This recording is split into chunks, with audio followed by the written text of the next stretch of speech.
শেখ হাসিনা সহ ৭ জনের বিরুদ্ধে হত্যা মামলা দায়ের করেছে এস এম আমির হামজা।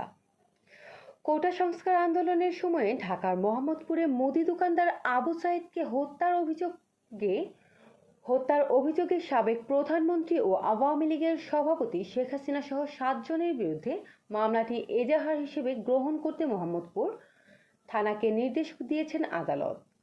মঙ্গলবার দুপুরে ঢাকার মেট্রোপলিটন ম্যাজিস্ট্রেট রাজেশ চৌধুরী এ আদেশ দেন। এর আগে আবু সাইদকে হত্যার অভিযোগে সাবেক প্রধানমন্ত্রী শেখ হাসিনা সহ ৭ জনের বিরুদ্ধে ঢাকার মেট্রোপলিটন ম্যাজিস্ট্রেট রাজেশ চৌধুরীর আদালতে এস আমির হামজা নামে এক ব্যক্তি আবেদনটি করেন।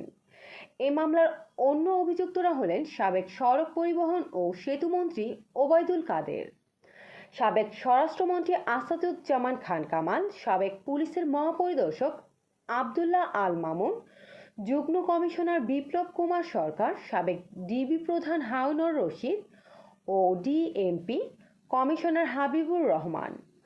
অভিযোগে বলা হয়েছে ১৯ জুলাই বিকালে মোহাম্মদপুরে কোটা সংস্কার আন্দোলনের উপর নির্বিচারে গুলি চালায় পুলিশ। সে সময় পুলিশের গুলিতে নিহত হন মুদি দোকানদার আবু সায়েদ।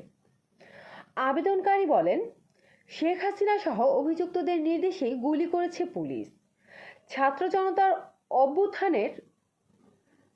জনতার অভ্যুত্থানে গত ৫ আগস্ট শেখ হাসিনা প্রধানমন্ত্রীর দায়িত্ব থেকে পদত্যাগ করে দেশ ছাড়ার পর এই প্রথম তার বিরুদ্ধে কোনো মামলার আবেদন করা হলো।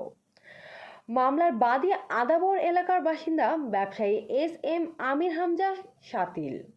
তিনি সচেতন নাগরিক হিসেবে একজন নিরীহ নাগরিক হত্যার বিচার চেয়ে এই মামলা দায়ের করেছেন।